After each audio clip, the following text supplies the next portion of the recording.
Narmada Eshala audio సిరీస్‌కి స్వాగతం. నేను మీ నర్మద. 'అనుకోని పరిణయం' సీజన్ 2 రాఖీ, జస్వికల వృద్ధమైన ప్రేమ కథ. పబ్లిక్‌గా ముద్దు పెట్టిన రాఖీ, అవాక్కైన జస్వి. రాఖీ, జస్విక ఎపిసోడ్ 4. బాబోయ్! నేను మనసులో అనుకున్నది కూడా ఈయనకి తెలిసిపోయింది. ఏంటి? బిక్కుబిక్కుమని అతన్ని చూసింది జస్వి. ఇలా నా ముందరే కాదు, నా వెనకాల అనుకున్నా నాకు తెలుస్తుంది. Because you are mine. Side smile ఇచ్చిన అతడు తన చేతిలో ఉన్న ఆమె చేతిని పెదాల దగ్గరికి చేర్చి ముద్దు పెట్టాడు. ఇస్ అన్న శబ్దం ఆమె నోటి నుండి వెలువడగా అతని చెర్యకి కళ్ళు గట్టిగా మూసుకుంది జస్వి. ఈయన గారికి చుట్టుపక్కల జనాలున్నారన్న ధ్యాస కూడా లేదు. పెద్ద రౌడీలా ఉన్నాడు. పబ్లిక్గానే పెట్టేసుకుంటున్నాడు. అలవాటులో పొరపాటున మళ్ళీ మనసులో అతన్ని తిట్టుకుంది. సో వాట్ అనగానే ఆమె ఉలిక్కిపడింది. దేవుడా అని చిన్నగా నుదురు కొట్టుకొని బిక్కముఖం వేసింది. నువ్వు మరీ అంత క్యూట్గా ముఖం పెట్టకు బేబీ, నాకేదో చెయ్యాలి అనిపిస్తుంది. ఒళ్ళు విరుచుకున్నాడు. ఏంటి ఇక్కడ? ఆశ్చర్యంతో నోరు తెరిచింది. ఎక్కడైతే ఏంటి, వైఫ్ అండ్ హస్బెండ్ అయ్యాక చిలిపిగా కన్ను కొట్టాడు. అవ్వలేదు, మీరు బలవంతంగా చేసుకున్నారు. ఉక్రోషంతో పెదాలు బిగించింది. దానికి కారణం నువ్వు. ఆ విషయం మర్చిపోయి నన్ను బ్లేమ్ చెయ్యకు. అయినా ఇలా నాకు ఎదురు సమాధానం చెప్తే నచ్చదు. నేను అడిగిన వాటికి మాత్రమే సమాధానం చెప్పాలి. నా ముందు ఎవరైనా ఎక్స్ట్రా మాట్లాడితే వాళ్ళ నాలుక కట్ అవుతుంది. దానికి నువ్వేమీ మినహాయింపు కాదు. Because I am Rakhi, bass వాయిస్తో అన్న అతడు తన యాటిట్యూడ్ చూపించాడు. వీళ్ళ గిల్లి కజ్జాల మధ్య గమ్యస్థానం ఎప్పుడు చేరుకున్నారో వాళ్ళకు తెలియనే లేదు. వీళ్ళు ఎక్కిన ఫ్లైట్ శంషాబాద్ ఎయిర్పోర్ట్లో ల్యాండ్ అయింది. ఇక్కడి నుండి ఇంటికా, లేదంటే మరో ఫ్లైట్ ఎక్కేది ఉందా? ఆమె ఫ్లైట్ దిగుతూ అనుమానపడింది. అనుమానం వద్దు బేబీ, మనం వెళ్ళేది మన ఇంటికే. ఆమె చెయ్యి పట్టుకొని ఎయిర్పోర్ట్ బయటికి తీసుకొని వచ్చాడు. వీళ్ళు వచ్చేసరికి కారు వీళ్ళ కోసం రెడీగా ఉంది. ఎక్కి కూర్చుంది జస్వి. ఈ ఏర్పాట్లన్నీ ఎప్పుడు చేసుకున్నాడో ఆశ్చర్యంతో అనుకున్న ఆమె, ఇంత సడన్గా పెళ్లి చేసుకున్నవాడు ఈ మాత్రం ఏర్పాట్లు చేసుకోవడంలో వింతేముంది? తన మనసుకు తానే సమాధానం చెప్పుకుంది. నువ్వు నా గురించి తెలుసుకోవాలని కానీ, నన్ను స్టడీ చేయాలని కానీ చూడకు బేబీ. నేను నీ అంచనాలకి దొరకను. కాబట్టి కామ్గా ఉండు. నీ చిన్ని బుర్రకి పని పెట్టకు. అనవసరంగా అలసిపోతావు. నువ్వు అలసిపోతే నేను పస్తులు ఉండాలి. కాబట్టి డోంట్ థింక్. ఓకే. ఆమె నడుము మీద చెయ్యి వేసి మరింత తన దగ్గరికి జరుపుకున్నాడు. బెరుగ్గా అతన్ని చూసి డ్రైవర్ ఉన్నాడని కనుసైగ చేసింది ఆమె. లేకుంటే ఓకేనా? ఆమె చెవిలో హస్కీగా అన్న అతడు ఆమె నడుముని సవరించాడు. అతని చర్యకి ఆమె తనువు తుల్లిపడగా సిగ్గు ఆమె బుగ్గలను చేరింది. అయినా ఉక్రోషపడి అతన్ని చిరుకోపంతో చూసింది. అలా చూడకు బేబీ. ఆల్రెడీ నీ చూపుకి నేనెప్పుడో ఫ్లాట్ అయ్యాను.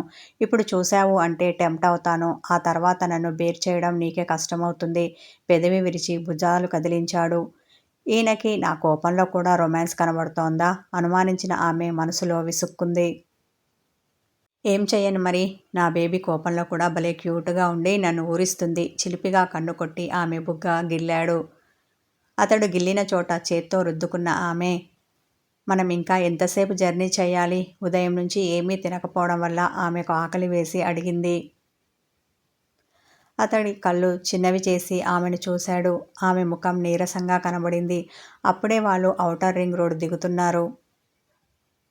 సైడ్ విండోల నుండి బయటకు చూసి, డ్రైవర్ కారుని సైడ్కి తీసుకో అన్నాడు.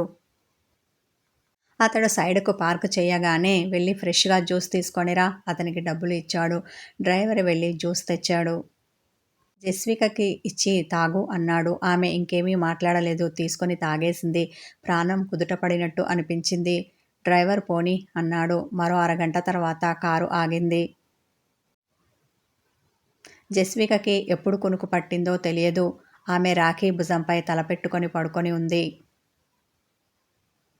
కారు ఆగగానే ఉలిక్కిపడి కళ్ళు తెరిచి అతని భుజంపై తను ఉండడంతో భయపడి వెనక్కి సర్దుకుంది. కారు రాఖీ దిగి వెళ్తుంటే ఆమె కారు దిగి తన కళ్ళ ముందు కనిపించిన అతిపెద్ద భవంతిని చూసి నోరు తెరిచింది. గేటు దగ్గర నుండి వీధి గుమ్మం వరకు సిమెంటుతో గచ్చు వేసి ఉంది. గచ్చుకు ఇరువైపులా అందమైన పూల మొక్కలు ఉన్నాయి. అవి విరబూసిన పూలతో తల ఆడిస్తూ ఆమెకు స్వాగతం పలికినట్టు అనిపించింది. ఇంత పెద్ద ఇల్లు తిరిగి చూడ్డానికి ఒకరోజు సరిపోదేమో అక్కడే నిలబడి అనుకుంది. అతడు వెనక్కి తిరిగి సీరియస్గా చూడగానే బిక్కుబిక్కుమంటూ ఆమె అతన్ని అనుసరించింది. ఇంట్లో ఎవరూ లేకపోవడంతో పనిమనిషి మంగమ్మ హాల్లో కూర్చొని టీవీ చూస్తోంది. కారు చప్పుడు వినిపించి ఆమె లేచి గుమ్మం దగ్గరికి వచ్చింది.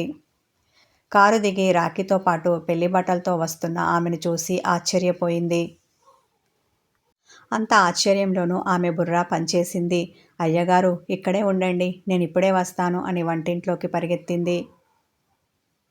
ఎవరు ఏం చెప్పినా వినకపోవడం, అతనికి నచ్చినట్టు ఉండడం అతని మనస్తత్వం. అలాంటి అతడు ఒక పనిమనిషి ఉండమని చెప్తే ఉంటాడా? వినబడినట్టే ఇంట్లోకి వెళ్ళాడు. జస్విక మాత్రం గుమ్మంలోనే నిలబడింది. పనిమనిషి కాబట్టి రాఖీని ఏమీ అనలేక జస్వికకు ఎర్రనీళ్లతో దిష్టి తీసి హారతిచ్చి కుడికాలు లోపలికి పెట్టి రమ్మంది. ఆమె అలాగే చేసింది. ఇంట్లోకి వచ్చిన జస్వికకు రాఖీ కనిపించలేదు. అతడు ఎటువైపు వెళ్ళాడో ఆమె చూడలేదు. అంత పెద్ద ఇంట్లో ఎన్నో గదులు ఉన్నాయి. తను ఏ గదికి వెళ్లాలో తెలియక హాల్ మధ్యలో అలాగే నిలబడింది. హారతి పళ్ళెం పూజ గదిలో పెట్టేసి వచ్చిన మంగమ్మ, అమ్మగారు అయ్యగారి గది పైన అటువైపు ఉంది వేలు పెట్టి చూపించింది. జస్విక తల ఎత్తి ఆమె చూపించిన వైపు చూస్తుంటే, మీరు వెళ్ళండి అమ్మగారు, నేను కాఫీ తీసుకొని వస్తాను అంది మంగమ్మ. తల ఊపి మెట్లెక్కి ఫ్లై 4కి వచ్చింది. అక్కడ కూడా చాలా గదులు ఉన్నాయి. ఆమె చూపించింది ఏ గదినో అర్థం కాలేదు. అన్నీ ఒకేలా ఉన్నాయి. పక్కపక్కన ఉన్న 2 గదుల వైపు మార్చి మార్చి చూస్తూ గుమ్మం దగ్గర నిలబడింది. ఎవరో ఆమె చెయ్యి పట్టుకొని బలంగా గదిలోపలికి లాగారు. భయంతో కళ్ళు గట్టిగా మూసి కెవ్వుమంది. అతడి నవ్వు తెరలు తెరలుగా వినిపించేసరికి కళ్ళు తెరిచి చూసింది. ఆమెకెదురుగుండా రాఖీ నవ్వుతూ కనిపించాడు. ఉక్రోషంతో మూతి ముడివేసింది. ఎందుకలా భయపడతావ్? నిన్ను తాకే హక్కు, అధికారం నాకు మాత్రమే ఉన్నాయి. అర్థమైందా? ఆమె 2 భుజాలు గట్టిగా పట్టుకొని కుదుపుతూ కనుబొమ్మలు ఎగరవేశాడు. తల గుండ్రంగా తిప్పింది. గంగిరెద్దులా తల ఆడించడం కాదు. ఏమర్థమైంది? అది చెప్పు. కళ్ళు చిన్నవి చేసి ఆమెను చూశాడు. అది అని చెప్పలేక గుటికలు మింగింది. తలుపు మూసిన అతడు ఆ తలుపుకి ఆమెను లాక్ చేశాడు. అతడు ఆమెకు మరింత దగ్గరగా ఉండడంతో గుండె దడదడలాడింది. అది ఇది కాదు. ఎవడైనా నిన్ను తాకడం కాదు కదా! కనీసం నీ వైపు కన్నెత్తి చూసినా వాడిని ఆ క్షణమే చంపేస్తా. అర్థమవుతోందా? కోపంతో అన్నాడు. ఆమె తల ఆడించి అతన్ని భయంగా చూసింది. సైడ్ స్మైల్ ఇచ్చిన అతడు, చెప్పాను కదా, నువ్వు నాకు మాత్రమే సొంతం. ఆమెని హత్తుకున్నంత దగ్గరగా వచ్చాడు. బెదురుతో నిలబడి ఉన్న ఆమె నుదురు నుండి పెదవి వరకు తన చూపుడు వేలితో ఒక గీత గీశాడు. అతని స్పర్శ చేస్తున్న మాయకి ఆమె కళ్ళు అరమోడ్పులయ్యాయి. ఆ వేలిని ఆమె కంఠం మీద నుండి మరికాస్త కిందికి చేర్చాడు. ఆమె చప్పున అతని చేతిని పట్టేసుకుంది.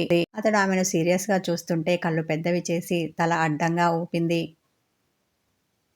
అతడు డెవిల్ స్మైల్ ఇచ్చాడు. ఆమె గుండె వేగంగా కొట్టుకుంటున్న చప్పుడు అతనికి వినిపిస్తుంటే, ఓకే బేబీ, టెన్షన్ అవ్వకు. రాత్రి వరకు వెయిట్ చేస్తాను.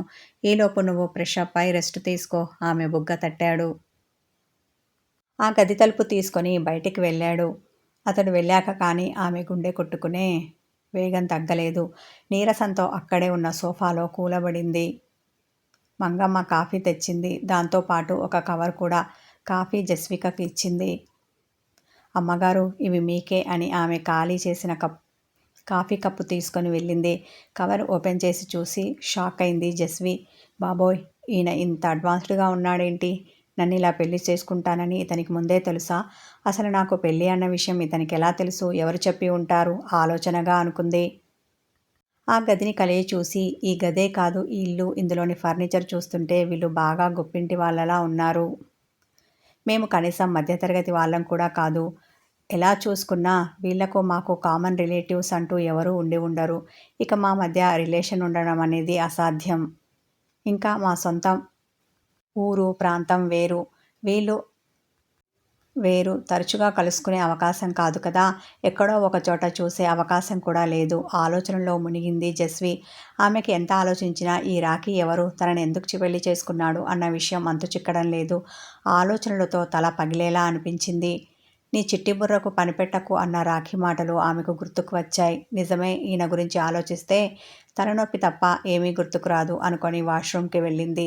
ఉదయం కట్టుకున్న పెళ్లి చీరను విప్పేసి స్నానం చేసి వచ్చి ఇందాక మంగమ్మ ఇచ్చిన కవర్లోని చీరను తీసి కట్టుకొని రెడీ అయింది. డ్రెస్సింగ్ టేబుల్ ముందు నిలబడి తనను తాను చూసుకుంది. ఒకసారి ఆమె ఒళ్ళు జల్లుమంది. ఇప్పుడు రాఖీ గనక నన్నిలా చూశారు అంటే ఇంకేమైనా ఉందా? అమాంతం కౌగిలిలో బంధించేస్తారు. ఇక ఆ తర్వాత జరగబోయేది ఊహించగానే ఆమె బుగ్గలు సిగ్గుతో ఎర్రగా కందిపోయాయి. ఆ లవకుమార్ను పెళ్లి చేసుకోవడం కొంచెం కూడా ఇష్టం లేని ఆమెకి ఇతడు పెళ్లి చేసుకోవడం ఏమంతా బాధ కలిగించలేదు. ఇది ఒకందుకు మంచిదేలే అనుకుంది. ఆమె ఇప్పుడు కట్టుకున్న ఆ చీరలో అచ్చంగా శోభనం పెళ్లి కూతురులా ఉంది. తనకు తానే తెగ ముద్దొస్తోంది. తనకు తాను ఆ నిలువుటద్దంలో తనివి తీరా చూసుకొని మురిసిపోయింది.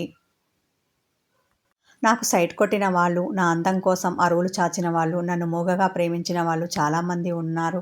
కానీ నేను ఎవరిని ఇష్టపడలేదు. ఎవరికీ ఆ అవకాశం ఇవ్వలేదు. నాకు నేను గిరికీసుకొని అందులోనే బ్రతికేశాను.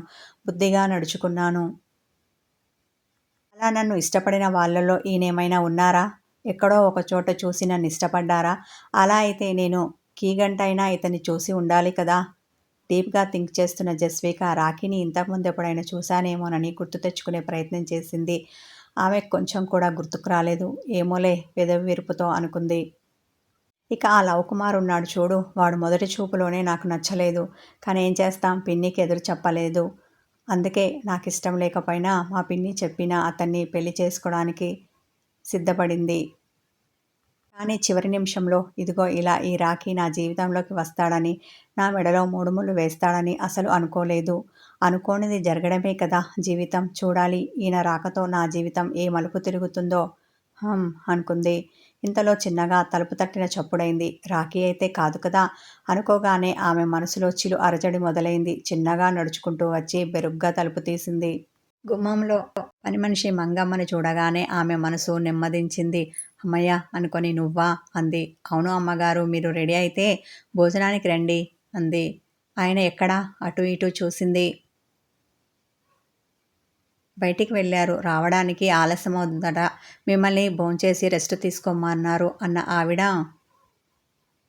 మీరు డైనింగ్ హాల్కి వస్తారా, లేదంటే నన్ను ఇక్కడికి తీసుకురమ్మంటారా అన్నది. కొత్త కదా, డైనింగ్ హాల్కి వెళ్ళడానికి ఇష్టపడలేదు జస్విక. ఇక్కడికి తీసుకొచ్చేయ్ అంది.